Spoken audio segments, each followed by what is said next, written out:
রাজধানীর ধানমন্ডি ৩২ নম্বরের বাড়িতে ভাঙচুর এবং আগুন দিয়েছে বিক্ষুব্ধ ছাত্র জনতা।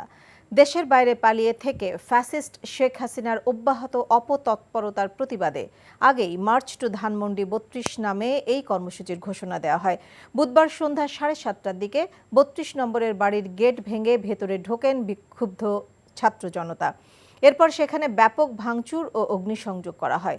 পরিস্থিতি নিয়ন্ত্রণে নিতে চেষ্টা করছে সেনাবাহিনী সহ আইনশৃঙ্খলা বাহিনী। কায়কোবাদ মাহমুদকে সাথে নিয়ে আরও জানাচ্ছেন নাহিদ প্রিন্স।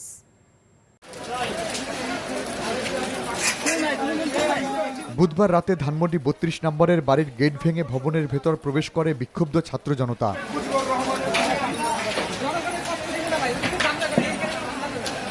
এ সময় তারা মিছিল স্লোগান নিয়ে ভবনের ভেতর প্রবেশ করে বাড়ির দেয়ালসহ বিভিন্ন স্থাপনা ভাঙচুর করে। পরে আগুন দিয়ে পুড়িয়ে দেয় বাড়িটি। বিক্ষুব্ধকারীদের হাতে লাঠি, হাতুড়ি, শাপল দেখা যায়।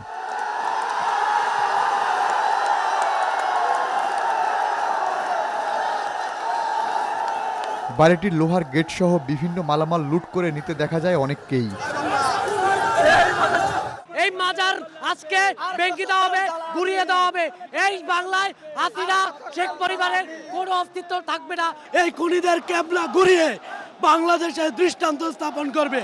ভবিষ্যতে তার মতো এইরকম ফ্যাসিস্ট খুনি যারা হতে চাইবে তাদের জন্য এটা একটা দৃষ্টান্ত হয়ে থাকবে। পরিস্থিতি নিয়ন্ত্রণের চেষ্টা করে সেনাবাহিনী সহ আইনশৃঙ্খলা বাহিনী।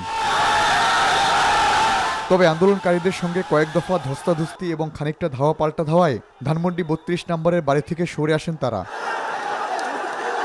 কে শেখ হাসিনা ভারতে বসে সে বলছে যে সে আজকে ৯টা বাজে ভাষণ দিবে তার নেতাকর্মীদের জন্য, কিন্তু আমরা তাদেরকে জানিয়ে দিতে চাই বাংলাদেশে ফ্যাসিজমের কোনো জায়গা নেই। বাংলাদেশের মানুষ তাদের সাথে আপোষ করবে না। প্রথমত আমার ২০০০ শহীদ ভাইয়ের আগে হত্যার বিচার হবে, তারপরে সকল আপোষ, তার আগে কোনো আপোষ নাই।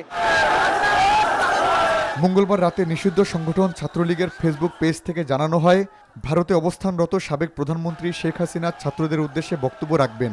এমন ঘোষণার পরপরই ধানমন্ডি ৩২ অভিমুখে বুলডোজার মিছিল ও লং মার্চ টু ধানমন্ডি ৩২ ঘোষণা দেওয়া হয় জুলাই অভ্যুত্থানের পক্ষের শক্তি হিসাবে পরিচিত কয়েকটি প্ল্যাটফর্ম থেকে, যেখানে বলা হয় ভারতে পালিয়ে গিয়ে শেখ হাসিনা দেশবিরোধী অপতৎপরতা চালাচ্ছে। Nahid Prince, NTV news, Dhaka.